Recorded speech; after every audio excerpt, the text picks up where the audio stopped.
Hello बच्चों, बहुत बहुत स्वागत है आपका अपने चैनल कक्षा गणित में। बच्चों, हम लोग आज इंपॉर्टेंट प्रश्नों की सीरीज को आगे बढ़ाते हुए क्लास 10th में दो चर वाली रैखिक समीकरण की सारी इंपॉर्टेंट प्रश्नों को हल करेंगे, जो कि विगत वर्षों में लगातार पूछे गए हैं। इस प्रकार के हमने प्रश्न कलेक्ट किए हुए हैं। हम ऐसे कह सकते हैं कि बहुत अच्छा सा मसाला बनाया हुआ है, आपको केवल उसको इस्तेमाल करना है, अच्छी तरीके से करना है, जिससे आपकी एग्जाम में एकदम सेहत अच्छी रहे, ऐसे समझते, ठीक है। और सेहत का मतलब तो आप जानते ही हो कि आपके नंबर अच्छे आएंगे तो आपकी सेहत बनेगी, ऐसी है ना। सेहत का मतलब ये नहीं है कि आप तंदुरुस्त हो जाओगे, सेहत का मतलब है कि आपके नंबर बहुत अच्छे आने वाले हैं, ठीक है। आपको पता है कि यहां से 10 नंबर के प्रश्न पूछे जाते हैं। इस चैप्टर से आपको 10 नंबर के प्रश्न पूछे जाएंगे, जिसमें कि 1 नंबर का, 2 नंबर का और 4 से लेकर 6 नंबर तक के भी प्रश्न यहां पर पूछे जाते हैं। वीडियो के अंत में जो 6 नंबर के प्रश्न हमने रखे हैं वो इस प्रकार के प्रश्न हैं कि बहुत ही महत्वपूर्ण है। अगर बाय द वे किसी प्रकार की कोई समस्या है, उसके लिए हम पहले बेसिक पढ़ाएंगे कि बेसिक से देखो, बेसिक पढ़ने से क्या होता है कि सारे जो डाउट होते हैं वो पहले क्लियर हो जाते हैं। उस टाइप का अगर कोई दूसरा प्रश्न आएगा वो भी आपका क्लियर हो जाएगा। तो सबसे पहले हम बेसिक पढ़ाएंगे और इसके बाद सारे इंपॉर्टेंट प्रश्नों को आगे हम पढ़ेंगे, ठीक है। तो वीडियो को लाइक जरूर कर दें, चैनल पर नए आए तो चैनल को सब्सक्राइब कर लें। और इन प्रश्नों को पढ़ाने से पहले आप पढ़ेंगे सबसे पहले बेसिक। तो ये दो चर वाली रैखिक समीकरण किस प्रकार के होते हैं, पहले उसकी कंडीशन समझनी है।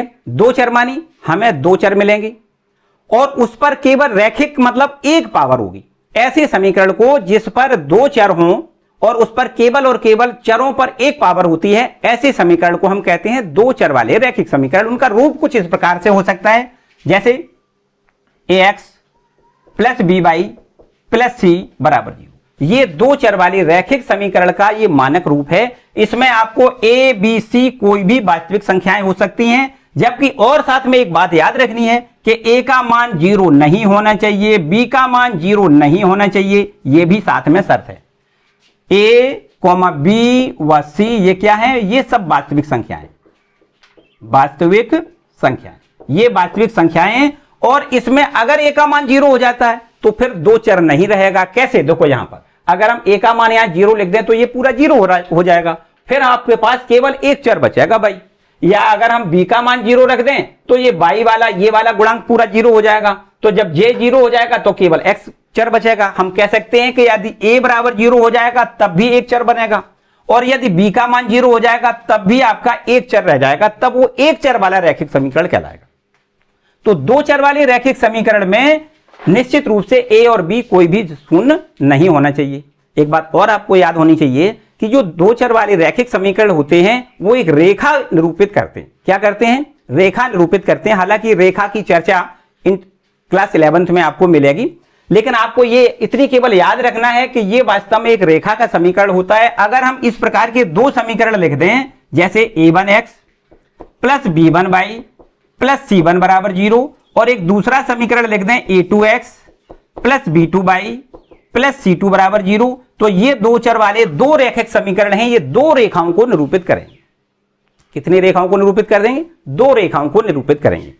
अगर ये दो चर वाले रैखिक समीकरण दो रेखाओं को निरूपित करते हैं तो ये दोनों रेखाएं कुछ इस प्रकार भी हो सकती हैं कि हो सकता है कि दोनों रेखाएं एक दूसरे को प्रतिच्छेद करें, हो सकता है कि ये दोनों रेखाएं आपस में समपाती रेखाएं हों, हो सकता है ऐसा हो सकता है कि ये दोनों रेखाएं समांतर रेखाएं हों। अब आपने 3 शब्द सुने। प्रतिच्छेदी रेखाओं को तो आप बहुत अच्छी तरीके से कह सकते हैं। प्रतिच्छेदी रेखाओं का मतलब एक रेखा और एक दूसरी रेखा उस पर अगर काट रही है तो काटने का मतलब प्रतिच्छेद करना होता है, ऐसे समझो। तो यदि ये दोनों रेखाएं काट रही हैं तो क्या कंडीशन होगी, अगर ये दोनों रेखाएं काटती हैं तो ये समीकरण युग्म का जो समीकरण, युग्म मानी क्या होता है, युग्म मानी जोड़ा। तो ये समीकरण को, इन दोनों समीकरणों को क्या कहेंगे, हम समीकरण युग्म कहेंगे। और समीकरण युग्म से जो निरूपित रेखाएं हैं, ये दोनों रेखाएं, देखो कंडीशन आपको यहां पर सबसे पहले एक लिख दें। यदि दोनों रेखाएं प्रतिच्छेदी होंगी, प्रतिच्छेदी रेखाएं, यदि दोनों रेखाएं प्रतिच्छेदी रेखाएं हैं तब इन दोनों समीकरणों का हल अद्वितीय हल कहलाएगा। तब इनका हल क्या कहलाएगा, अद्वितीय हल कहलाएगा। प्रतिच्छेदी रेखाएं होंगी तब इनका हल कैसा होगा, अद्वितीय हल होगा। और उसके लिए कंडीशन इस प्रकार आपको याद रखनी है कि a1/a2 does not equal to b1/b2। याद रखिए, इस कंडीशन को बहुत अच्छे से याद रखिए, क्योंकि आपको यह परीक्षा में कंडीशन जरूर पूछी जा सकती है कि यदि समीकरण, ये दो समीकरण दिए गए, इनका हल अगर अद्वितीय हल होता है तो उसके लिए क्या कंडीशन होती है। ठीक, इस कंडीशन को आपको याद रखना है। और अद्वितीय हल का मतलब होता है कि दोनों रेखाएं प्रतिच्छेदी रेखाएं। ठीक है, इसके बाद एक दूसरी कंडीशन और याद रखनी है। देखिए दूसरी कंडीशन में नंबर 2, ये दोनों रेखाएं संपाती रेखाएं हो सकती हैं। यहां पर नंबर 2 डाल दें और लिख दें दोनों रेखाएं संपाती रेखाएं हों। दोनों रेखाएं कैसी रेखाएं हों, संपाती रेखाएं हों। संपाती का क्या मतलब है, एक रेखा के ऊपर से यदि दूसरी रेखा गुजर रही होती है, जैसे थोड़ी देर के लिए मान लें कि एक ये रेखा है और इसी रेखा के ऊपर से एक दूसरी रेखा चली जाए, नीचे एक जो पहली वाली रेखा थी वो नीचे हो जाए और उसी के ऊपर से दूसरी रेखा चली जाए, तो इन दोनों रेखाओं को क्या कहेंगे, हम संपाती रेखाएं कहेंगे। तो यदि ये दोनों रेखाएं संपाती होती हैं तो प्रतिबंध क्या होता है, तो प्रतिबंध ये होता है कि इन दोनों रेखाओं के संपाती होने पर हम ये कह सकते हैं कि यहां पर तो प्रतिच्छेद बिंदु बहुत मिलेंगे, यहां पर केवल एक प्रतिच्छेद बिंदु होता है और इस रेखा को प्रतिच्छेद का मतलब बहुत से ढेर सारे ऐसे बिंदु होंगे, क्योंकि हर बिंदु पर ये प्रतिच्छेद कर रही है। तो इस रेखा के अंततः अनेक हल होते हैं। कितने, अनेक। जहां जहां ये प्रतिच्छेद कर रही है वहां पर तो इसको हल कहेंगे। तो हम कह सकते हैं कि इसके अंततः अनेक हल होते हैं। अतः समीकरण निकाय कह दें या समीकरणों के लिख दें, समीकरण निकाय के अनेक हल होते हैं, या लिख दें अनंततः अनेक हल होते हैं। चलो अनेक लिख दो, अनेक हल होते हैं। तो इसके लिए कंडीशन क्या होती है, इसके लिए कंडीशन होती है a1/a2 बराबर b1/b2 बराबर c1/c2। यह कंडीशन आपको याद रखनी है कि समीकरण निकाय का अगर अंततः अनेक हल होते हैं, या हम ये कह सकते हैं ये दोनों रेखाएं कैसी, संपाती रेखाएं होती हैं, तब कंडीशन होती है a1/a2। अब आपको ये देखो, इन समीकरणों से आपको समझना है a1 मानी क्या है, ये x का गुणांक a1 कहलाएगा पहली रेखा के लिए, y का गुणांक b1 कहलाएगा और अचर पद ये आपका c1 कहलाएगा। जबकि दूसरी रेखा में x का गुणांक a2, y का गुणांक b2 और ये अचर पद आपका c2 कहलाएगा। तो यहां पर इन अनुपातों में देखें, तीनों अनुपात आपके अगर समान समान आते हैं तब हम कह सकते हैं कि दोनों रेखाएं संपाती रेखाएं होती हैं। इस समीकरण निकाय के अंततः अनेक हल होते हैं। ठीक है, और इसके बाद में एक तीसरी कंडीशन और आपको समझनी है, चलिए यहां बता देते हैं। नंबर तीसरी कंडीशन, अगर ये दोनों रेखाएं समांतर रेखाएं हैं, कैसी रेखाएं हैं, समांतर। समांतर रेखाओं का कोई भी हल नहीं होता है, क्योंकि वो कहीं प्रतिच्छेद नहीं कर रही। जब प्रतिच्छेद नहीं करेंगी तो उसका कोई भी हल नहीं होगा। तो आपको लिखना है यदि दोनों रेखाएं समांतर हों, कैसी रेखाएं हों, समांतर हों, अर्थात समीकरण निकाय का कोई भी हल ना हो, कोई भी हल ना हो, जो समीकरण हैं उन दोनों समीकरणों का कोई भी हल ना मिले, तो ऐसी कंडीशन के लिए आपको याद रखना है a1/a2 बराबर b1/b2 लेकिन बराबर ना हो c1/c2 के। इन तीन कंडीशनों को आप बहुत अच्छे से नोट कर लें, क्योंकि परीक्षा में जरूर एक कंडीशन से संबंधित सवाल आएगा। यह माने कि या तो दोनों रेखाएं प्रतिच्छेदी होंगी, अर्थात समीकरण निकाय का एक अद्वितीय हल होता है यदि a1/a2 बराबर ना हो b1/b2 के। दूसरी कंडीशन है कि दोनों रेखाएं संपाती रेखाएं होती हैं, मानी समीकरण निकाय के अंततः अनेक हल होते हैं यदि कंडीशन होती है a1/a2 बराबर b1/b2 बराबर c1/c2। और एक तीसरी कंडीशन आपको याद रखनी है कि दोनों रेखाएं समांतर होंगी, अर्थात समीकरण निकाय का कोई भी हल नहीं होता है यदि कंडीशन होती है a1/a2 बराबर b1/b2 बराबर ना हो c1/c2 के। तो इनको आप बहुत अच्छे से ध्यान में रखिएगा, क्योंकि इन तीनों कंडीशनों पर एक प्रश्न आपका जरूर आएगा। ठीक है, इसके बाद समीकरण हल करने की विधियां भी हमारे यहां कोर्स में हैं। तीन विधियों से हम समीकरण को हल कर सकते हैं। सबसे पहले एक पहली विधि, इसको हम रफ कर दें। पहली विधि क्या है? प्रतिस्थापन विधि। और एक विधि, देखो तीनों विधियों के यहां नाम लिख देते हैं। सबसे पहले विलोपन लिख दें, विलोपन विधि। और दूसरी विधि है, इसको कहेंगे हम प्रतिस्थापन विधि, प्रतिस्थापन विधि। और एक तीसरी विधि समीकरण हल करने की तीसरी विधि है, इसको कहते हैं वज्र गुणन विधि, वज्र गुणन विधि। इन तीनों विधियों से प्रश्न आपसे पूछा जा सकता है बोर्ड एग्जाम में, ठीक है। और यदि बाई द वे केवल और केवल समीकरण दिए जाएं, जैसे समीकरण का रूप हमने बताया वही रूप होगा a1x plus b1y plus c1 बराबर 0, एक समीकरण आपका ये होगा। दूसरा समीकरण इस रूप का होगा a2x plus b2y plus c2 बराबर 0। ये दोनों समीकरण हमें दिए जाएंगे। और आपसे यदि एक प्रश्न कहता है विलोपन विधि से हल करिए, तो आपको विलोपन विधि से ही हल करना है। और अगर प्रतिस्थापन विधि से कहता है तो आप प्रतिस्थापन विधि से ही करेंगे, या वज्र गुणन विधि से कहता है, मतलब जिसका नाम ले तो फिर उसी विधि से करना है। यदि नाम ना ले, अगर ये कह दे कि इस समीकरण को हल करिए, तो आप जो आपको सुविधा के मुताबिक सरल विधि लगे, आप जिस विधि से ये समझते हो कि इस विधि से हम करेंगे हमें प्रश्न जल्दी हल हो जाएगा, बस उसी विधि का आप इस्तेमाल कर सकते हो। तो विलोपन विधि में क्या करते हैं, आप थोड़ी सी आपको ओवरव्यू करवा दें। यहां पर विलोपन विधि में आप क्या कैसे करते हो। विलोपन विधि में क्या करना होता है, या तो हमें x का गुणांक, दोनों समीकरणों के x का गुणांक बराबर करना है, अदरवाइज y का गुणांक बराबर करना है। किसी एक चर का हमें गुणांक को बराबर करना है। जैसे मान लेते हैं थोड़ी देर के लिए हमें y बराबर करना हो, तो y बराबर करना होता है तो क्या करते हैं, यहां पर जो पहले दूसरे वाले समीकरण में जो गुणांक है उसको हम पहले ऊपर वाले में गुणा कर दें, और जो ऊपर वाले का जो गुणांक है उसको हम नीचे वाले में यहां गुणा कर दें। तो यहां पर हमने देखो b2 का ऊपर गुणा कर दिया, b1 का नीचे गुणा कर दिया, तो अब ये y का गुणांक अपने आप बराबर हो जाएगा। इस b2 का पूरे इक्वेशन में गुणा करेंगे और ये b1 का इस पूरे इक्वेशन में गुणा करेंगे, और फिर इसके बाद घटा देंगे तो ये y कट जाएगा, x का मान ज्ञात हो जाएगा। फिर जो x का मान आएगा उसको समीकरण 1 अथवा 2 में किसी में रख के y का मान ज्ञात कर सकते हैं। तो ये विधि आपकी कौन सी विधि हो गई, विलोपन विधि। और इसके बाद प्रतिस्थापन के लिए क्या करते हैं, वही आपको समीकरण तो यही दिए जाएंगे। अब अगर हमें मान लो प्रतिस्थापन विधि से हल करना है, तब हम क्या करेंगे, यहां से किसी एक समीकरण से x अथवा y का मान निकाल लें, और इससे मान निकालें तो फिर इसमें रख दें। जैसे मान लें हम x का मान यहां से निकाल लेते हैं और उस x के मान को आप यहां इस वाले समीकरण में रख दें, तो आपका ये y में कन्वर्ट हो जाएगा, y का मान हल करके ज्ञात हो जाएगा। फिर y का मान यहां रख दें, x का मान ज्ञात हो जाएगा। तो ये विधि आपकी प्रतिस्थापन विधि कहलाएगी। एक तीसरी विधि बताई हमने वज्र गुणन विधि।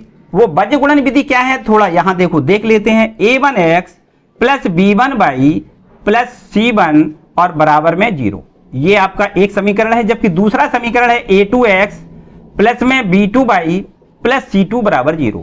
एक सावधानी रखनी है आपको, वो क्या है, सावधानी ये रखनी है कि बाई द वे यहां पर c1 c2 इधर ना हो, इधर राइट हैंड में हो, बराबर में 0 ना हो, तो हम क्या करते हैं, बराबर में 0 कर लेते हैं। मतलब जो हमें ये अचर पद दिया जाएगा उसको हम बाईं ओर ले आके बराबर 0 लिखना है। पहला स्टेप तो यही है, ठीक है। और बाई द वे अगर इस प्रश्न के अनुसार जैसे हमने यहां पर पहले ही से 0 रख रखा है, तो इसमें फिर नहीं कुछ करना है। बाई द वे इसको यहां c की जगह यहां c लिखा होता तो c हम फिर इधर ले आते, ठीक है। और फिर इसके बाद में अगले स्टेप में क्या करना होता है, इस प्रकार से देखो x और यहां डिवाइड करके छोड़ देना है। इसी प्रकार बराबर में y और यहां डिवाइड करके छोड़ देना है, बराबर में 1 और यहां डिवाइड करके छोड़ देना है। तो यहां पर कुछ राशियां हमें लिखनी है, उनका तरीका समझ ले। जैसे हम मान लो x के नीचे लिखते हैं, तो यहां पर इसको हम बंद कर देते हैं, x वाले इसको हम यहां पर बंद कर दें। ये देखिए इस तरीके से, ये इसको बंद कर दें।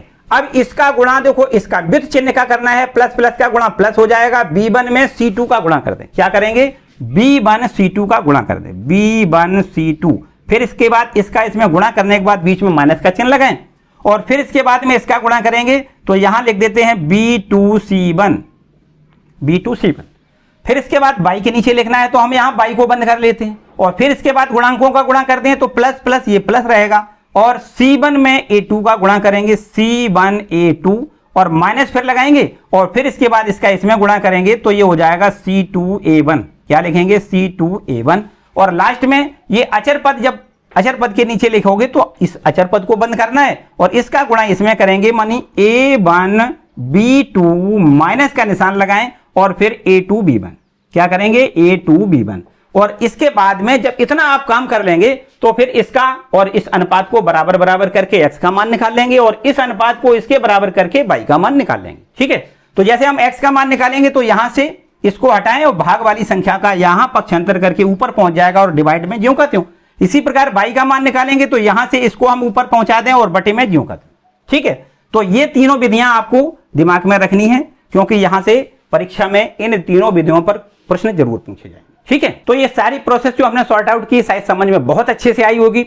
हम इस प्रकार से सारे प्रश्नों को आपको समझाएंगे कि आपके दिमाग में बिल्कुल एकदम एकदम एकदम करके ठुस जाएं।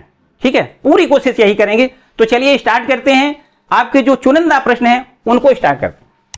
तो ये है स्क्रीन पर आपके सामने केवल और केवल 3 प्रश्नों को पहले देखना है। लिखा है 2 संपूरक कोणों में बड़ा कोण छोटे कोण से 18 अधिक है। तो सबसे पहले तो आपको यहां पर संपूरक से सबसे पहले समझना है संपूरक कोण क्या होते हैं। संपूरक ऐसे दो कोण होते हैं जिनका योगफल 180 अंश होता है।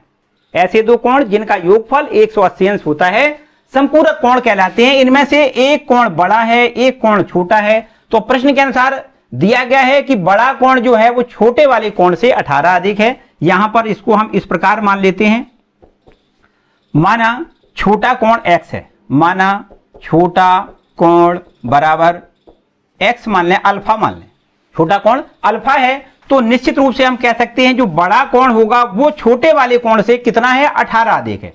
तो बड़ा कोण बराबर आपको लिखना है अल्फा से 18 अधिक, मतलब छोटे वाले कोण से 18 अधिक है। तो ये बड़ा कोण छोटा कोण दोनों कोण हो गए, जबकि ये दोनों कोण आपस में संपूरक हैं। तो आपको लिखना है चूंकि छोटा कोण प्लस बड़ा कोण दोनों कोणों को जोड़ कर दें और बराबर लिख दें 180 अंश। यहां क्यों जोड़ 180 अंश है, यहां लिख दें चूंकि दोनों कोण संपूरक कोण हैं, संपूरक कोण हैं।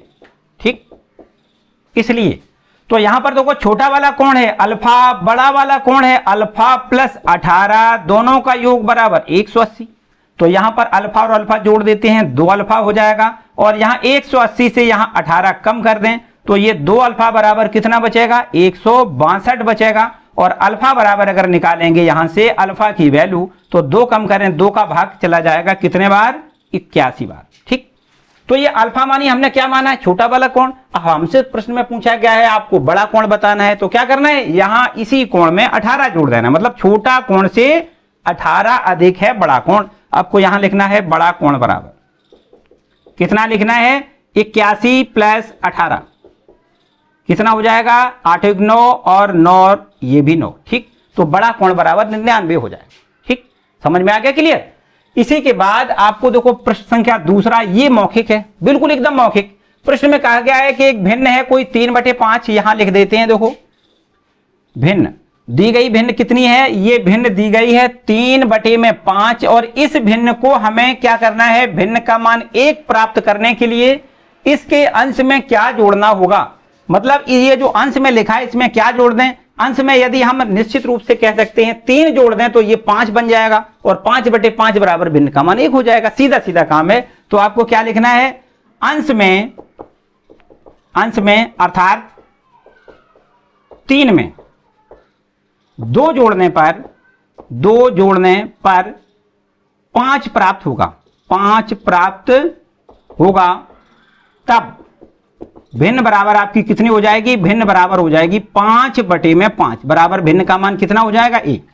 तो आपको लिखना है अंश में क्या जोड़ें, अंश में 2 जोड़ने पर भिन्न का मान 1 प्राप्त होगा। Answer clear. छोटा सा प्रश्न था लेकिन बहुत बार पूछा गया, इंपॉर्टेंट प्रश्न है। इसके बाद है क्वेश्चन नंबर तीसरा, उस पर थोड़ा विचार करें। देखो क्या दिया गया है। अभी हमने आपको जब बेसिक समझाया था तो बेसिक में हमने आपको इस बात के लिए बता दिया था कि इससे आपको परीक्षा में जरूर प्रश्न मिलेगा।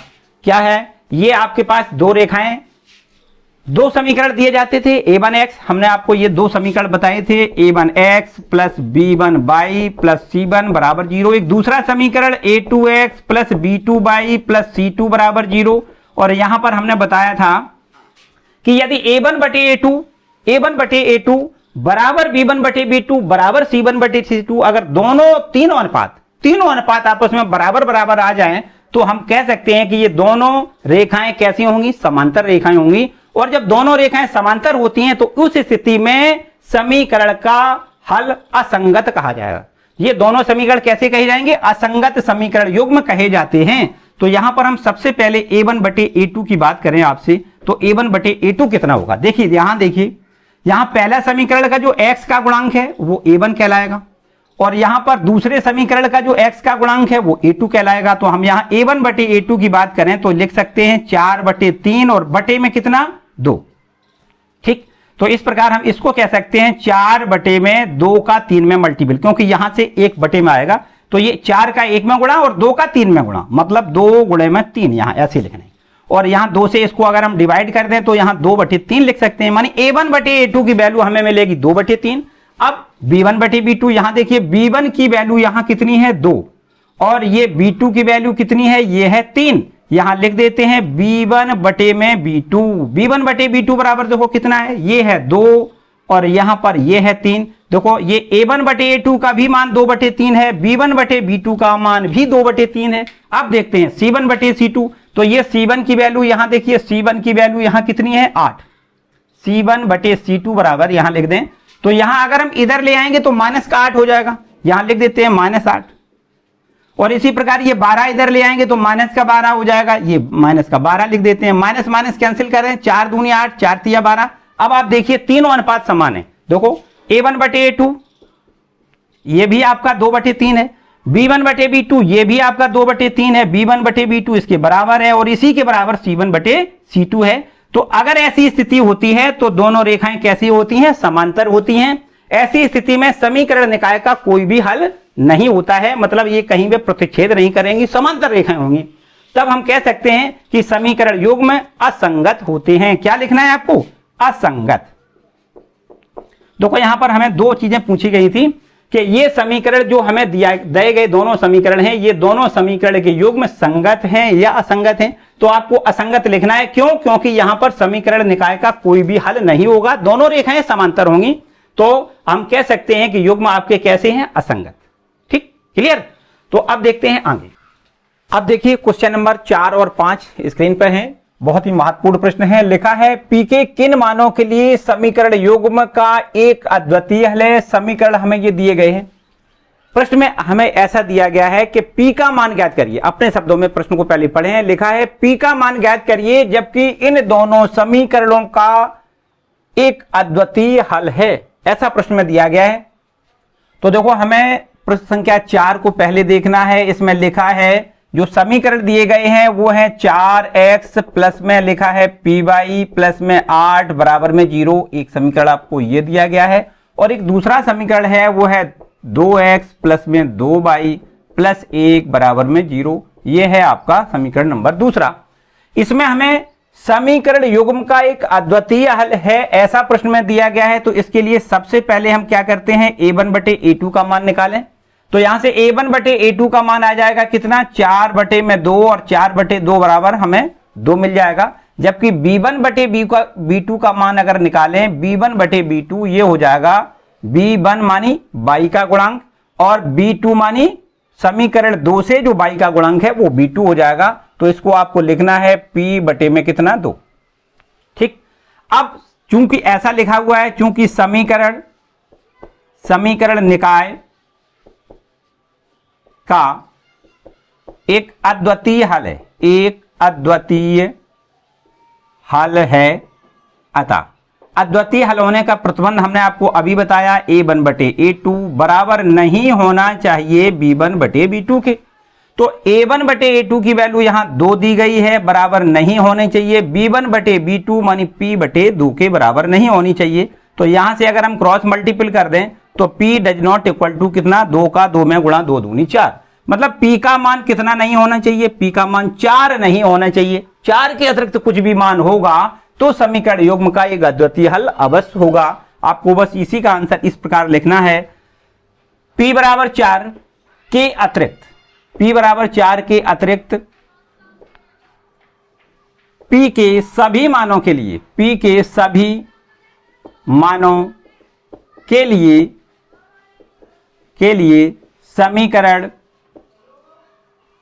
समीकरण युग्म का एक अद्वितीय हल होगा, एक अद्वितीय हल होगा। ठीक, क्लियर हो गया। इसी के साथ देखिए दूसरा प्रश्न और लगा हुआ है, नंबर 5वां। ये क्या कह रहा है? कह रहा है एक आयताकार बाग जिसकी लंबाई जो है वो चौड़ाई से 4 मीटर अधिक है। देखो प्रश्न को पढ़ते समय थोड़ा अपने दिमाग पे जोर मारा करेंगे। इसमें लिखा है लंबाई चौड़ाई से 4 मीटर अधिक है। चौड़ाई से ये लंबाई अधिक है कितनी? 4 मीटर। और आपको दिया गया इसका अर्ध परिमाप 36 मीटर है। तो बाग की कितनी विमाएं हैं? आपसे ऐसा प्रश्न में पूछा गया है। इसको रब कर लें। ये है क्वेश्चन नंबर जो 5। ये भी बहुत बार पूछा गया है, बढ़िया प्रश्न है, आराम से इसको नोट कर लिया करो भाई। यहां पर लिखा है एक बाग जो है उसकी लंबाई चौड़ाई से अधिक है ना, तो यहां मान लेते हैं, माना बाग की जो चौड़ाई है, बाग की चौड़ाई, इसको हम मान लेते हैं कितना? x मान लेते हैं। बाग की अगर चौड़ाई x मीटर है तो लंबाई कितनी हो जाएगी? आपको यहां लिखना है, चलो दोनों को अलग अलग मान लेते हैं। माना बाग की चौड़ाई x मीटर है तथा इसकी लंबाई मान लेते हैं कितनी? लंबाई बराबर मान लेते हैं कितनी? y metre. ठीक, तो अब यहां पर x और y में क्या संबंध दिया गया है? हमें प्रश्न में कहा गया है शर्त नंबर 1 के हिसाब से हमें ऐसा लिखना है कि जो लंबाई है वो कितनी है? चौड़ाई से, लंबाई मानी y जो है वो चौड़ाई मानी x से कितनी अधिक है? 4 अधिक है। एक शर्त के हिसाब से आपको एक प्रतिबंध, ये पहला समीकरण मिल गया। और इसके बाद एक दूसरा समीकरण दिया गया, इसका अर्ध परिमाप 36 है। तो आपको पता ही है बाग मानी आयताकार बाग है ना, तो बाग का अर्ध परिमाप, बाग का अर्ध परिमाप बराबर हमें प्रश्न में दिया गया कितना? 36। और अर्ध परिमाप का मतलब परिमाप पूरा होता है उसमें लिखा जाता है 2 लंबाई प्लस चौड़ाई, ऐसे ही तो लिखते हैं। तो आधा है तो यहां 2 का भाग कर देंगे, मतलब 2 यहां से कैंसिल हो जाएगा। तो लंबाई प्लस चौड़ाई बराबर हमें 36 दिया जाए। और लंबाई और चौड़ाई, लंबाई मानी क्या है? लंबाई मानी है y, चौड़ाई मानी क्या है? चौड़ाई मानी है x। तो इन दोनों का योग बराबर हमें दिया गया है कितना? 36।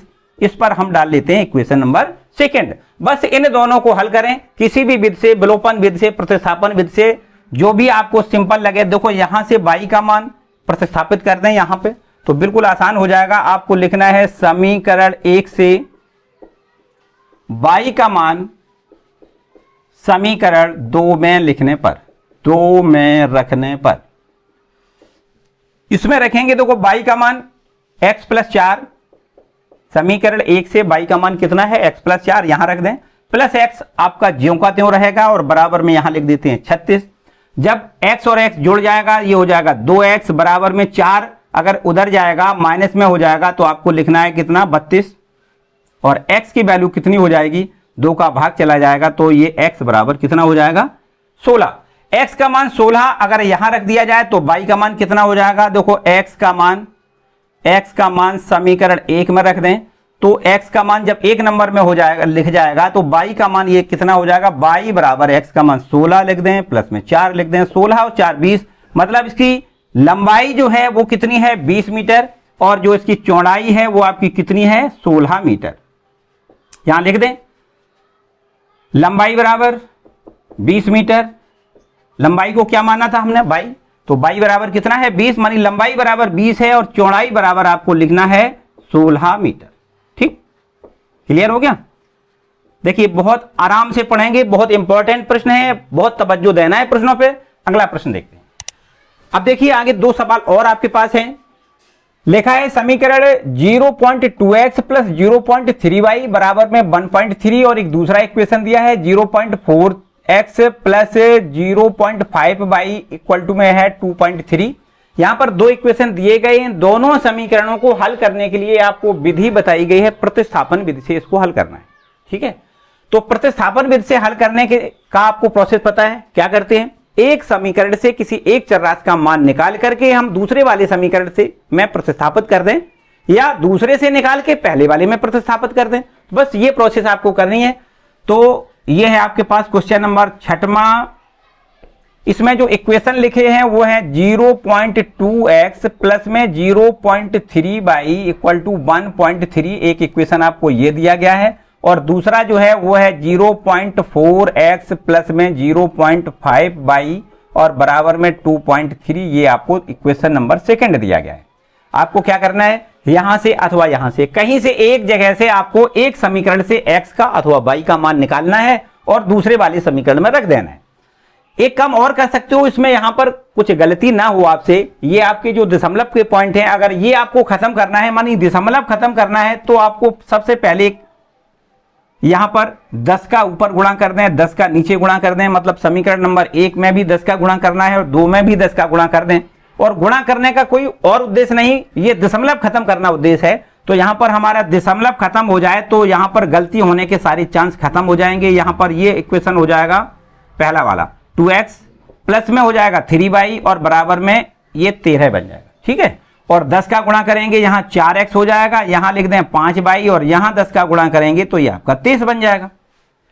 अब ये और ये बात तो एक ही है, लेकिन आपका दशमलव वाला झंझट हमने खत्म कर दिया। अब क्या करना है, इससे अथवा इससे किसी एक समीकरण से आपको एक चर राशि की वैल्यू निकालनी है और दूसरे में रखनी है। चलिए इस पर हम दूसरा नंबर और डाल देते हैं, इस पर नंबर 3 डाल दें और इस पर नंबर हम 4 डाल देते हैं। तो यहां लिख दें समीकरण 1 से, समीकरण 1 से नहीं बल्कि 3 से लिख दें, ये 3 बना दिया हमने। 3 से x की वैल्यू देखो यहां से अगर हम निकालें तो कितनी बन जाएगी, 2x बराबर हम यहां लिख सकते हैं 13 माइनस में 3y और यहां से 2 का भाग कर दें, 2 यहां से हटा दें तो 2 का यहां भाग लग जाएगा। तो x का मान हो जाएगा 13 माइनस 3y बटे में 2 और ये कहां रख दें, इस पर भी हम एक नया नंबर डाल देते हैं, यहां 5वां नंबर डाल दें और इस x के मान को कहां रख दें, समीकरण ये चौथे वाले में रख दें। यहां लिख दें x का मान समीकरण 4 में रखने पर, समीकरण 4 में रखने पर, ठीक, यहां 4 नंबर में रख दें तो ये हमारे पास देखो क्या हो जाएगा, ये आपका 4x की वैल्यू हम रख देते हैं 13 माइनस 3y और बटे में लिख दें 2 और फिर इसके बाद प्लस का 5y अपना ज्यों का त्यों रहेगा, बराबर में 23 भी ज्यों का त्यों रहेगा। अब 2 से इसको यहां 2 बार डिवाइड कर सकते हैं और इस 2 का अंदर मल्टीपल कर दें। तो 2 का जब अंदर मल्टीपल करेंगे तो 2 का 13 में गुणा, 13 दूनी 26 हो जाएगा और माइनस में 3 दूनी 6y हो जाएगा और ये आपका प्लस का 5y ज्यों का त्यों और बराबर में यहां आपको 23 लिखना है, ये भी आपको ज्यों का त्यों रखना है। तो ये 6 और ये 5, माइनस का 1y बचेगा और बराबर में इधर 26 ले जाएंगे तो माइनस का कितना बचेगा 3 और माइनस से माइनस कैंसिल करेंगे तो y का मान कितना निकलेगा, 3 निकल आएगा। अब आपको क्या करना है, इस y के मान को यहां पर रख देना है समीकरण नंबर 5 में, लिख दें y का मान समीकरण 5 में रखने पर। ऐसी भी कोई अनिवार्यता नहीं है कि आप 5 नंबर में ही रखें, किसी भी में रख सकते हो। यहां से यहां तक जो भी इक्वेशन दिए गए हैं उन किसी भी समीकरण में अगर हम y का मान 3 लिखेंगे तो हमें x का मान मिल जाएगा, लेकिन यहां देखो हमें पक्षांतर नहीं करना पड़ेगा, सीधा सीधा है, इसलिए यहां रख दें। तो ये हो जाएगा x बराबर में 13 माइनस 3, y का मान 3 लिख दें और बटे में यहां क्या लिख दें 2। तो ये हो जाएगा x का मान देखो कितना हो जाएगा, 3 का 9 और ये 13 में से 9 घटेगा, बचेगा 4 बटे में 2 लिख दें तो ये 2 हो जाएगा, ठीक। तो यहां पर x की वैल्यू 2 मिली, y की वैल्यू यहां 3 मिली। तो इस तरीके से ये इस इक्वेशन का हल ज्ञात हो गया, ठीक। इन दोनों समीकरणों को हल करके हमें वैल्यू जो मिली है वो x की मान 2 है और y का मान 3 मिल गया, ठीक, समझ में आ गया। इसके बाद देखिए इसी प्रकार का आपको एक समीकरण बनाना है, यहां पर इबारती प्रश्न लिखा हुआ है, इसको रब कर दें, इसको रब कर दें।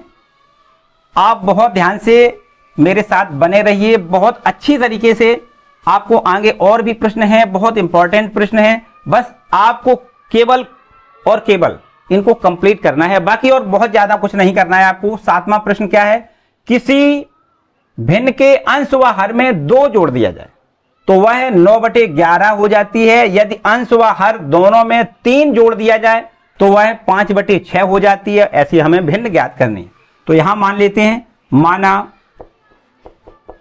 भिन्न को कैसे मानते हैं, अंश बटे हर के रूप में, इसमें अंश x मान लें और हर को हम y लिख दें। तो मान लेते हैं कि भिन्न हमारी x बटे y है और इस भिन्न में देखो पहली शर्त के हिसाब से हमें कुछ इस प्रकार शर्त दी गई है कि भिन्न के अंश व हर दोनों में 2 जोड़ दिया जाए। क्या करें, इसमें अंश में, इसमें हर में, मानी अंश और हर दोनों में हमें x में भी 2 जोड़ना है, y में भी 2 जोड़ना है, मतलब अंश में भी दो जोड़ना है और हर में भी हमें 2 जोड़ना है, तब भिन्न का मान बराबर कितना हो जाएगा 9/11।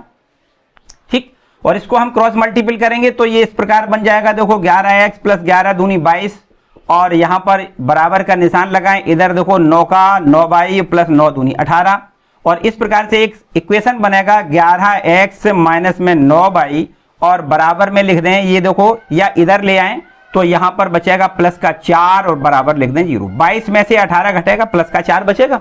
तो इस तरीके से एक इक्वेशन हमारा ये देखो तैयार हो गया एक शर्त से। दूसरी शर्त क्या है, वो दूसरी शर्त से हमारा एक दूसरा इक्वेशन तैयार हो जाएगा, ये है शर्त नंबर 2। उसको देखें क्या लिखा है, यदि अंश व हर दोनों में 3 जोड़ दिया जाए। अब क्या करना है, हमें अंश में भी 3 जोड़ना है, हर में भी 3 जोड़ना है, अंश हर दोनों में 3 जोड़ दिया जाए तब भिन्न का मान 5/6 हो जाता है। मतलब सवाल जो भिन्न है हमारी वो तो वही है, इसमें अंश में 3 जोड़े हैं, हर में भी 3 जोड़े हैं, तब भिन्न का मान बराबर आपको लिखना है 5/6। ठीक, इसमें भी वही काम, क्रॉस मल्टीपल करें, 6 का मल्टीपल इधर करेंगे तो 6x बन जाएगा प्लस 6 तिया 18 बन जाएगा, बराबर में 5 का इधर करेंगे तो 5y प्लस 5 तिया 15 लिख दें। ठीक है, और इसको इस प्रकार हम लिख सकते हैं 6x माइनस में लिख दें 5y इधर ले आएंगे माइनस का हो जाएगा और ये आपका 15 भी अगर हम इधर ले आए तो प्लस का बचेगा 3, बराबर लिख दें 0। ये आपका हो गया सेकेंड नंबर इक्वेशन। अब क्या मुझे बताने की जरूरत है, देखो ये आपका एक इक्वेशन, ये दोनों इक्वेशन हल करेंगे, एक्स वाई के मान आपकी मर्जी है। आपको क्या करना है, आपको करना है चाहे तो आप प्रतिस्थापन विधि कर लें, चाहे आप विलोपन विधि कर लें, अदरवाइज आप उसमें वज्र गुणन विधि भी अप्लाई कर सकते हैं, क्योंकि यहां पर हमें ऐसी कोई प्रोसेस नहीं होती कि हमें क्या करना है। जो भी आपको सुविधा के मुताबिक सरल लगे उस प्रोसेस को आप यहां पर अपना सकते हो। तो यहां पर अगर हम वज्र गुणन कर दें तो ज्यादा मेरे ख्याल से अच्छा रहेगा। चलिए वज्र गुणन का आपका रिवीजन भी हो जाएगा, हम लिख देते हैं। पहला इक्वेशन है 11x, माइनस में है 9y और प्लस में है 4, बराबर लिखेंगे 0। और दूसरा इक्वेशन है इस प्रकार से, देखो 6x माइनस में लिख दें 5y और प्लस में लिखेंगे 3 और बराबर में हो जाएगा ये 0। इसमें हम इसको हल करेंगे, वज्र गुणन विधि से कर देते हैं। तो पहले क्या करना होता है, यहाँ x और अपॉन में यहाँ कुछ लिखना है, y के अपॉन में यहाँ भी कुछ लिखना है और बराबर में 1 अपॉन में और यहाँ भी कुछ लिखना है। और लिखने का तरीका आपको पता है, अभी अगर पता नहीं है तो पता अभी कर देते हैं, कोई दिक्कत नहीं। यहाँ x के नीचे लिखना है तो यहाँ x वाले ये दोनों पद बंद कर दें और फिर इसके बाद इसका इसमें मल्टीपल विद चिन्हों के करना है। तो माइनस प्लस ये माइनस हो जाएगा, 9 तिया 27, आपको लिखना है माइनस में 27। ठीक, और जैसे ही इधर इधर गुणा कर दें फिर इसके बाद हम माइनस का चिन्ह यहां लगा लेते हैं और फिर इसके बाद इसका इसमें गुणा करेंगे, चिन्हों का पहले करेंगे, प्लस माइनस ये माइनस हो जाएगा तो यहां पर आपको माइनस लिखना है, 5 चौको 20 और ये माइनस और माइनस मिला के ये क्या बन जाएगा, माइनस इंटू माइनस प्लस बन जाएगा।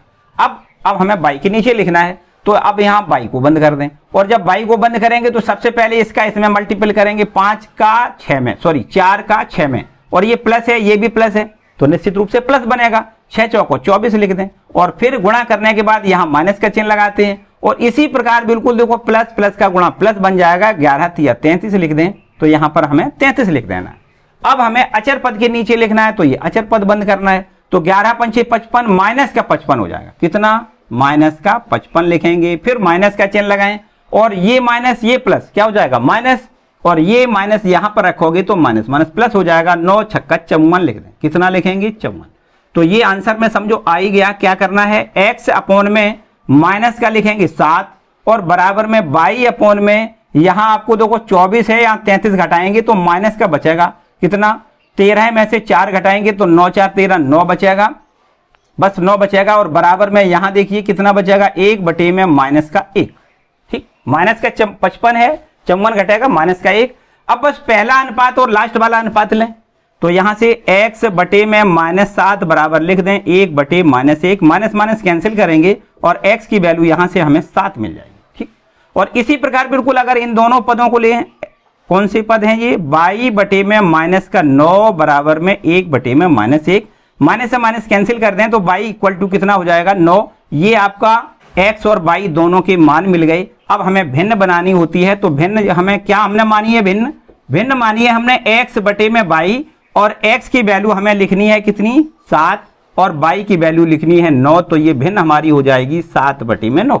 ठीक, यही तो हमसे पूछा गया था कि हमें भिन्न ज्ञात करके दिखाना है, जबकि किसी भिन्न के हर और अंश दोनों में 2 जोड़ दें तो 2 जोड़ने से पहला इक्वेशन ये हमने बना लिया, और जब हर और अंश दोनों में 3 जोड़ दें तब हमने ये इक्वेशन नंबर सेकंड बना लिया, और फिर इन दोनों को हल करना है। देखो हमने बताया कि ये जरूरी नहीं है आपको इसी मेथड से लगाएं, आपको जो भी सरल समझ में आए उससे लगा सकते हो। विलोपन से लगाना चाहें तो बाई बराबर बाई दबे कर लें, तो 5 का ऊपर और 9 का नीचे गुणा करके उस विधि से भी लगा सकते हो, जो भी आपको करना है। ठीक है, तो ये हो गया क्वेश्चन नंबर 7। तो यहां 7 क्वेश्चन हमने कंप्लीट किए। हम ये मानते हैं कि परीक्षा की दृष्टि से बहुत इंपॉर्टेंट है भैया। ठीक, आपको बिल्कुल एकदम लगातार मेरे साथ जुड़ना है, केवल 1 घंटे, बहुत ज्यादा नहीं है कि बहुत हम आपको पूरे दिन मैथ पढ़ाएं, ऐसा नहीं है। 1 घंटे जुड़ना है, पर डे जुड़ना है। ठीक है, तो उसमें सारे इंपॉर्टेंट जो भी प्रश्न होंगे हर एक चैप्टर वाइज आपको हम कंप्लीट करवा देंगे। ऐसी मेरे ऊपर आप जिम्मेवारी छोड़ दो। ठीक, नेक्स्ट क्वेश्चन देखते हैं। तो ये है क्वेश्चन नंबर 8वां। देखो जैसा कि हमने बताया था कि लास्ट में कुछ क्वेश्चन ऐसे होंगे जो 6 नंबर के प्रश्न पूछे जाएंगे, तो उसी श्रृंखला में ये प्रश्न 6 नंबर का होता है, परीक्षा में बहुत ही इंपॉर्टेंट रखता है। तो यहां देख लेते हैं। सबसे पहले ये दोनों समीकरण जो हमें दिए गए हैं, इनको हल करने के लिए सबसे पहले इसको हमें रैखिक समीकरणों में बदलना है। कैसे बदलेंगे? तो पहला समीकरण है 5/x प्लस बाई प्लस में 1 में लिखा है x माइनस बाई बराबर में लिख देते हैं 2। ये इक्वेशन नंबर 1 है। जबकि ये दूसरा वाला इक्वेशन है, इसमें लिखा है 15/x प्लस बाई माइनस में है 5/x माइनस बाई और बराबर में -2। ये इक्वेशन नंबर 2 है। अब हम क्या करते हैं, इसको हम पहले रैखिक बनाएंगे। इसके लिए हम मान लेते हैं कि 1/x प्लस बाई इसको कुछ u के बराबर लिख देते हैं, और 1 में x माइनस बाई इसको हम v के बराबर लिख देते हैं। और जब हम 1/x प्लस बाई को u लिख दें, 1/x माइनस बाई को v लिख दें, तो यही दोनों समीकरण हमारे देखो किस प्रकार से बदल के हो जाएंगे। यहां ऊपर हम 1 मान सकते हैं, तो 1 में ये देखो पूरी संख्या हमने मानी है u, तो ये हमारे पास हो जाएगा 5 × u, और प्लस इसको हमने पूरा माना है v, तो यहां लिख देना है v और बराबर में क्या लिखना है 2। आपको एक नया नंबर दे देना है, यहां पर नंबर 3 डाल दें। ठीक, और इसके बाद यहां भी वही बात रख दें। 1 ऊपर मानते हैं 1/x प्लस बाई, इसको u मान लें, तो ये हो जाएगा 15 × u और माइनस में लिख दें 5 × v और बराबर में यहां -2। ये हो गया इक्वेशन नंबर 4 मान लेते हैं इस पर। अब देखिए ये आपके बिल्कुल एकदम बढ़िया से समीकरण बन गए, वो समीकरण जो आपके रैखिक समीकरण हुआ करते हैं, उसी फॉर्म में आपका ये सवाल बनके तैयार हो गया। अब हमें क्या करना होता है, चाहे तो विलोपन विधि अपना सकते हो या प्रतिस्थापन विधि या बजगुणन विधि, जो भी आपको सरल लगे उसको हम यहां अप्लाई कर सकते हैं। अगर हम देखें कि यहां पर हम अगर विलोपन विधि अपनाएं तो एकदम सिंपल सा लग रहा है कि ऊपर वाले इक्वेशन में अगर हम 5 का मल्टीपल कर दें, दोनों पक्षों में 5 का मल्टीपल कर दें, तो ये हमारा इक्वेशन नंबर जो 3 है वो कुछ इस प्रकार से बदल के हो जाएगा 5 × 5 = 25 × u प्लस में 5 × v और बराबर में लिख देते हैं 5 दूनी 10। और इसके साथ में जो इक्वेशन ये आपका लिखा है, इस पर और भी एक नया नंबर डाल दें। लो, इस पर नंबर हमने 5वां दे दिया। अब हम नंबर 4 और नंबर 5 इन दोनों समीकरणों को क्या कर दें, जोड़ दें। यहां लिख दें समीकरण 4 व 5 को जोड़ने पर क्या कर दें, इन दोनों समीकरणों को आपस में जोड़ दें। तो जोड़ने से देखो क्या हो जाएगा, ये u वाले दोनों जुड़ जाएंगे 15u और आपका 25u, दोनों का योग हो जाएगा 40u। और जबकि 5u 5v और ये 5v प्लस माइनस का कैंसिल हो जाएगा, बराबर यहां हो जाएगा -2 और 10 इसमें जोड़ दें तो प्लस का बचेगा कितना 8। और इस प्रकार से ये 40 का भाग करते हैं तो u की वैल्यू हो जाएगी 8 में कितना 40।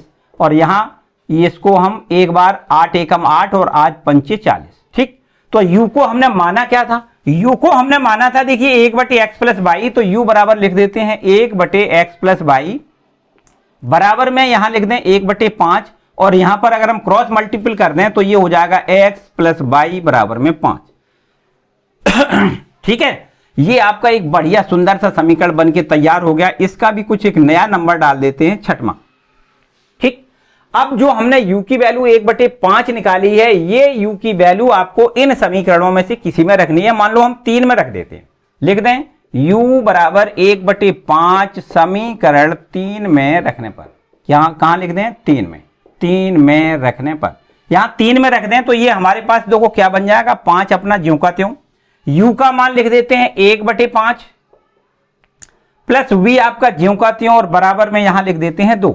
ठीक है, और 5 से इस 5 को कैंसिल कर दें तो 1 बचेगा और 1 उधर ले जाएंगे तो v की वैल्यू हो जाएगी 2 - 1 और 2 में से 1 घटेगा तो क्या बचेगा, 1 बच जाएगा।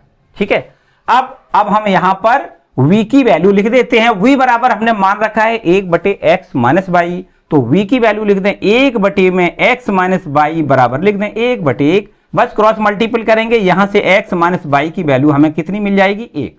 और ये हो गया अगला इक्वेशन, मान लेते हैं 7वां नंबर। ठीक, अब आप देखिए समीकरण 6वां और समीकरण 7वां बिल्कुल एकदम बढ़िया से समीकरण बन गए।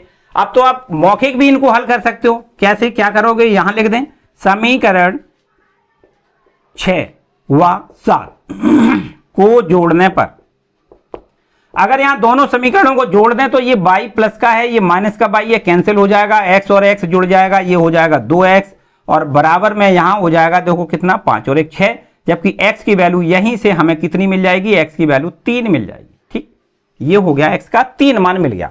अब इस x के मान को आप चाहे यहां रख दें चाहे यहां रख दें, इन दोनों समीकरणों में से कहीं भी रख सकते हैं, यहां लिख दें, बस यहां लिख देते हैं, यहां x का मान समीकरण 6 में रख दें। 6 में रखने पर तो यहां पर 6 में रख दें, x का मान कितना लिखेंगे 3 प्लस में y बराबर में 5। अब y का मान निकालोगे, 5 में से 3 घटाओगे 2 बचेगा, तो y की वैल्यू 2, x की वैल्यू 3। ठीक है, ये हो गया आंसर आपका, यहां लिख दें x बराबर 3, y बराबर 2, ये आपका फाइनल आंसर हो गया। ठीक है, बहुत ही बढ़िया इंपॉर्टेंट प्रश्न है। बस इसी श्रृंखला में जो हमने बताया 6 नंबर के जो प्रश्न हैं उसमें से केवल और केवल 2 प्रश्न और हम आपको ऐसे बताएंगे जो 6 नंबर के हैं, उनमें से कुछ ना कुछ एक ना एक प्रश्न जरूर पूछा जाएगा, बहुत महत्वपूर्ण प्रश्न है। देखिए नेक्स्ट क्वेश्चन। तो अब देखते हैं अंत के 2 प्रश्न जो कि आपको 6 नंबर दिलाने वाले होंगे। यहां पर हमें प्रश्न नंबर 9 में दिया गया है 2 अंकों से बनी संख्या एवं उनके अंकों को उलटने से बनी संख्या। पहले एक संख्या और फिर उसके अंकों से उलटने से जो बनी संख्या है उन दोनों का योगफल हमें 66 दिया गया है। यदि संख्या के अंकों का अंतर 2 है तो वह संख्या हमसे पूछी गई है। तो एकदम आसान बात है, यहां पर हम इसका 9वें प्रश्न का पहले सॉल्व करेंगे।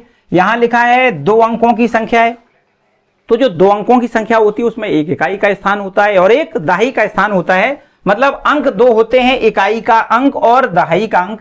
तो आपको मान लेना है, माना इकाई का अंक, माना इकाई का अंक बराबर हम मान लेते हैं x है और दहाई का अंक बराबर हम मान लेते हैं y है। दहाई का अंक बराबर हम मान लेते हैं y। तब हम यहां इस प्रकार संख्या लिख सकते हैं, किस प्रकार, संख्या में 2 अंकों की जो संख्या होती है उसमें दहाई में 10 का गुणा किया जाता है और फिर इसके बाद में इकाई जोड़ दी जाती है। जैसे उदाहरण के लिए हम आपको बताएं, जैसे 2 अंकों की संख्या कितनी है, ये मान लेते हैं 25। 2 अंकों की संख्या है, इसमें ये है आपका इकाई का अंक और ये है आपका दहाई, ये है इकाई और ये आपका दहाई है। तो यहां पर जो दहाई का अंक है उसमें हमने 10 का गुणा किया और फिर इसके बाद इकाई जोड़ी, तब हमारी संख्या बन के तैयार होती है 25। मतलब दहाई में 10 का गुणा किया जाता है और फिर इकाई सीधी जोड़ दी जाती है तो हमारी 2 अंकों की संख्या बन जाती है। तो यहां पर इकाई का अंक है x और दहाई का अंक है y, तो दोनों अंकों से जो संख्या बनेगी वो हमारी बन जाएगी 10y प्लस x। ठीक है, और इसके बाद अब हमसे प्रश्न जो कह रहा है उसकी बात समझते हैं। उसमें यह कहा गया है कि 2 अंकों से जो बनी संख्या ये है, उस संख्या के अंकों को उलटने से कितनी संख्या बन जाएगी। यहां लिख दें अंकों के उलटने से बनी संख्या। अंकों को अगर हम स्थान बदल दें, x के स्थान पर y कर दें, मतलब इकाई के स्थान पर दहाई कर दें, दहाई के स्थान पर इकाई कर दें, तो अंकों के उलटने से जो संख्या बन जाएगी वो हमारी हो जाएगी 10x प्लस में y। देखो x y के स्थान पर y, x के स्थान पर मतलब इकाई का स्थान दहाई के स्थान पर कर दें और दहाई वाला इकाई के स्थान पर कर दें, तो इस प्रकार जो संख्या बनेगी वो हमारी हो जाएगी 10x प्लस y। अब प्रश्न कहता है इन दोनों संख्याओं को जोड़ दें। देखो यहां लिख दें प्रश्नानुसार, प्रश्नानुसार दोनों को जोड़ दें। कौन कौन को जोड़ें? संख्या जोड़ें और संख्या को जो अंक उलटने से बनी संख्या है उसको जोड़ें। संख्या प्लस यहां लिख दें अंकों के उलटने से बनी संख्या। दोनों संख्याओं को जोड़ दें और फिर इसके बाद इनका योग कितना लिख दें? 66 दिया गया है, योग बराबर 66 लिख दें। तो संख्या तो आपको ये वाली लिखनी है, कौन सी? 10y प्लस एक्स, और अंकों के उलटने से जो संख्या बनी है वो संख्या है हमारी 10x प्लस y, दोनों का योग बराबर 66। इसको यहां पर एक इक्वेशन के रूप में इसको हम ऐसे देख सकते हैं 10 और 11, तो यहां लिख दें 11x, और इसी प्रकार बिल्कुल 10x में 10y में एक y जोड़ें तो ये 11y हो जाएगा, बराबर में लिख दें 66। अब यहाँ 11 का अगर डिवाइड कर दें, पूरे इक्वेशन में 11 से भाग कर दें तो ये हो जाएगा x प्लस y बराबर में 6। ये आपका पहला इक्वेशन तैयार, ठीक। और इसके बाद अब आपको दूसरी शर्त के हिसाब से एक दूसरा इक्वेशन बना लेना है। देखो दूसरी क्या शर्त है, यहां पर यह लिखा हुआ है कि यदि संख्या के अंकों का अंतर 2 है तो संख्या के जो अंक हैं वो है x और y, इनका अंतर कर दें x ऋण y हो जाता। अगर हम x ऋण y कहें तो भी अंतर कहा जाएगा, या y ऋण x कहें तो भी अंतर कहा जाएगा, ठीक है ना।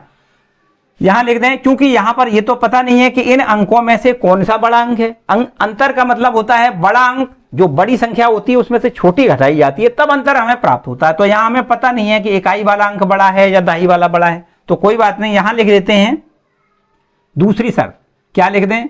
अंकों का अंतर, यहां लिख दें नंबर सेकेंड शर्त लिख दें अंकों का अंतर। क्या लिख दें? अंकों का अंतर बराबर कितना दिया गया है? 2, तो बराबर में 2 लिख दें। तो अंकों का अंतर मतलब x में से y घटा दें, बराबर 2 लिख दें, या इसको हम ऐसे भी लिख सकते हैं, अथवा y माइनस एक्स बराबर 2, एक ही बात है। चाहे आप इसको माने, इससे भी आंसर आएगा, इससे भी आएगा, दोनों से आंसर आपके आ जाएंगे, ठीक है। अलग अलग आंसर आएंगे लेकिन दोनों सही होंगे। देखिए ध्यान दें, पहले हम इसको मान लेते हैं, यहां से आइए। पहला समीकरण ये है, दूसरा समीकरण ये है, दोनों समीकरणों को हल कर दें, एक्स वाई के मान मिल जाएंगे। यहां लिख दें समीकरण 1 व 2 को जोड़ने पर सीधा सीधा जोड़ दें। क्या कर रहे हैं? सीधा सीधा जोड़ें। देखिए यहां पर प्लस का बाई है, यहां पर माइनस का बाई है, जोड़ोगे तो बाई से बाई कैंसिल हो जाएगा, जबकि एक्स और एक्स दोनों जुड़ जाएंगे, कितना हो जाएगा? 2x बराबर, यहां पर 6 में 2 जोड़ोगे, 6 2 8 बन जाएगा, और x बराबर यहां कितना निकलेगा? 4। x का मान कितना हो गया? 4। और इस x के मान को आपको समीकरण नंबर 1 में रखना है अथवा 2 में रखना है, किसी में लिख दें।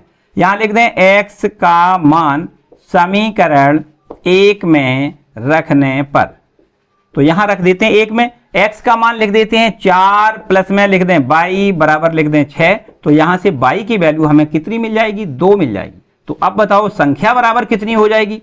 संख्या हमारे पास थी 10y प्लस एक्स, और यहां पे 10 इंटू y का मान 2 लिख दें, प्लस x का मान 4 लिखें, तो ये 10 दूनी 20 और 4 24, हमारे पास संख्या कितनी हो जाएगी? 24।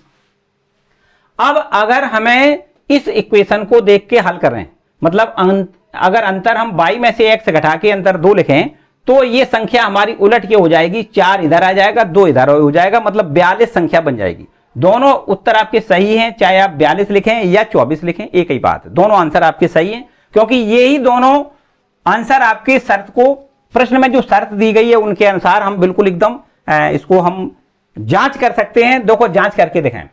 प्रश्न में लिखा है दोनों का जो योग करें, मतलब ये संख्या है, ये तो संख्या 24 हो गई, अगर इसके अंकों को उलट दें तो अंकों को उलटने से जो संख्या मिलेगी वो आपका देखो 4 पहले लिख लें और 2 बाद में लिख दें, तो ये संख्या 42 हो जाएगी। तो ये 42 और 24 अगर दोनों जोड़ दें तो योगफल कितना हो जाएगा? 66 हो जाएगा ना। तो अगर हमें 42 मिलती तो अंकों को उलट के लिखते तो ये हमारा 24 मिल जाता, फिर दोनों को जोड़ 66 मिल जाता। तो कोई बात नहीं, दोनों आंसर आपके बिल्कुल एकदम सही हैं। और इसके बाद ये आपका है अब फाइनल 10वां प्रश्न, ठीक है, इसको हम रब कर देते हैं और अब आपको देखना है क्वेश्चन नंबर 10वां।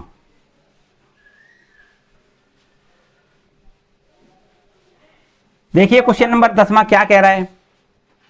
कहा है ऋतु धारा के अनुकूल 2 घंटे में 20 किलोमीटर तैर सकती। कितना? 20 किलोमीटर। और धारा के प्रतिकूल 2 घंटे में 4 किलोमीटर तैर सकती है। प्रतिकूल मानी जब वापसी आएगी, मतलब धारा के विपरीत दिशा में जब वो लौट के वापस आ रही है, तब वो 2 घंटे में केवल 4 किलोमीटर की दूरी तय करती है, मतलब तैर सकती है पानी में 4 किलोमीटर। तो उसकी स्थिर जल में तैरने की चाल बतानी है तथा धारा की भी चाल हमें ज्ञात करनी है। एकदम देखो आसान प्रश्न है। क्या कह रहा है प्रश्न आपका कह रहा है कि मान लेते हैं, देखो यहां पर हमने जो पूछा गया उसको मान लेते हैं पहले। माना स्थिर जल में तैरने की चाल, माना स्थिर जल में तैरने की चाल, तैरने की चाल बराबर मान लेते हैं x किलोमीटर प्रति घंटा, और धारा की चाल मान लेते हैं, धारा की चाल बराबर मान लेते हैं 22 किलोमीटर प्रति घंटा। ठीक है। अब आप ये मानिए कि जब कोई तैरने वाला तैराक, अर्थात यहां पर नाम दे दिया गया है ऋतु, अगर ऋतु धारा के अनुकूल तैर रही होगी तो धारा की चाल और उसकी खुद की चाल, दोनों चालें जुड़ जाती हैं, और जब वो विपरीत दिशा में आ रही होती है तो चालें घट जाती हैं। इतना आपको याद रखना है। यहां लिख दें धारा के अनुकूल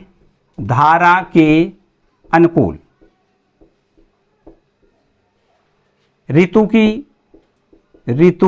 की चाल, धारा के अनुकूल चाल होगी। अनुकूल का मतलब जब धारा की दिशा में वो जा रही होगी तब उसकी चाल होगी, वो तो हो जाएगी x + 22 किलोमीटर प्रति घंटा। और अगर हम आपसे कहें कि धारा के प्रतिकूल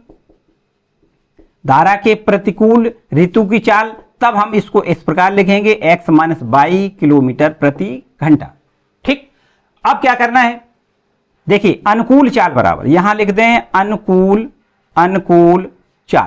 चाल बराबर तो आपको पता ही है क्या होता है, दूरी बटे समय। चाल बराबर दूरी बटे समय, बहुत एकदम फेमस सूत्र है ना। तो चाल तो आपको हमें पता ही है कि x + 22 ये हमारी चाल है, अनुकूल चाल है वो x + 22 है, जबकि दूरी कितनी चली, 20 किलोमीटर की दूरी इसने तय करी। मतलब उसने तैरा, कितना तैरा उसने, 20 किलोमीटर। कितनी घंटे में, 2 घंटे में, तो समय लगा 2 घंटे, बटे में 2 लिख दें। तो यहां से 2 से इसको डिवाइड करेंगे तो ये कितने बार कटेगा, 10 बार। x + 22 बराबर 10। एक इक्वेशन आपका ये हो गया तैयार। इसके बाद जो प्रतिकूल जब वो वापस लौट रही होगी, इसके लिए आपको एक इक्वेशन बनाना है। यहां लिख दें प्रतिकूल चाल, मतलब जब वो वापस लौट रही होगी तब उसकी चाल को क्या कहोगे आप, प्रतिकूल चाल कहोगे। सूत्र वही लगाना है, दूरी बटे समय। तो यहां पर प्रतिकूल चाल कितनी है, जब वो वापस लौट रही है तब इस चाल से वापस लौटेगी, मतलब लिखना है x - 22। लेकिन दूरी उसने कितनी तय की, ये देखो दूरी कितनी तय की, 4 किलोमीटर की केवल दूरी उसने तय कर पाई, और समय वही लगा है 2 घंटा। ठीक। तो इस तरीके से 2 से इसको डिवाइड करेंगे तो x - 22 बराबर कितना, 2 हो जाएगा। इस पर भी आपको एक नया नंबर दूसरा डाल देना है, और बिल्कुल आसान तरीके से दोनों को हल कर लें। मतलब सीधा लिख दें, समीकरण 1 व 2 को जोड़ने पर क्या करेंगे, 1 और 2 दोनों समीकरण जोड़ दें। तो यहां से देखो प्लस का y और ये माइनस का y कैंसिल हो जाएगा, x और x जुड़ जाएगा, आपको लिखना है 2x, और यहां पर बराबर का निशान लगाएं, और ये 10 में हमें 2 जोड़ना है तो मिल जाएगा 12, और x बराबर आप कितना होगा, 6। ठीक है। और इस x के मान को समीकरण 1 में रख दें, यहां लिख दें x बराबर 6 समीकरण 1 में रखने पर, तो 1 नंबर में रखेंगे, x की वैल्यू 6 लिख दें, प्लस में लिख दें y बराबर 10, और ये y बराबर हो जाएगा 10 - 6 बराबर कितना, 4। तो इस प्रकार से यहां पर x का क्या मतलब है, x का मतलब है स्थिर जल में जो ऋतु तैरती है उसकी चाल। ठीक है। तो यहां पर लिख दें स्थिर जल में ऋतु की तैरने की चाल, ऋतु की स्थिर जल में तैरने की चाल बराबर आपको क्या लिखनी है, 6 किलोमीटर प्रति घंटा। और धारा की चाल कितनी लिखनी है, अगर ना दिख रहा हो भाई तो हम थोड़ा ऊपर यहां लिख देते हैं, क्या बात है। ठीक है। यहां लिख दें धारा की चाल बराबर कितनी लिखनी है, ये लिखनी है 4 किलोमीटर प्रति घंटा, 4 किलोमीटर प्रति घंटा। ठीक। क्लियर हो गया। तो यहां पर इस वीडियो में हमने केवल 10 प्रश्न आपको दिए हैं जो कि बहुत ही बढ़िया इंपॉर्टेंट प्रश्न है। आपको अच्छी तरीके से इसको कंप्लीट कर लेना है। जो हमने आपको लास्ट में 3 प्रश्न बताए, जिसमें कि हमने बताया कि आपको ये 6 नंबर देने वाले हैं, इन 3 प्रश्नों से हम उम्मीद रखते हैं कि निश्चित रूप से एक प्रश्न जरूर पूछा जाएगा। ठीक है, तो इनको बहुत अच्छे से आप कंप्लीट कर लें। अब हम बात करते हैं अगले वाली वीडियो की। तो नेक्स्ट वीडियो में हम आपको पढ़ाएंगे द्वैघात समीकरण। द्विघात समीकरण से 8 नंबर के प्रश्न पूछे जाते हैं।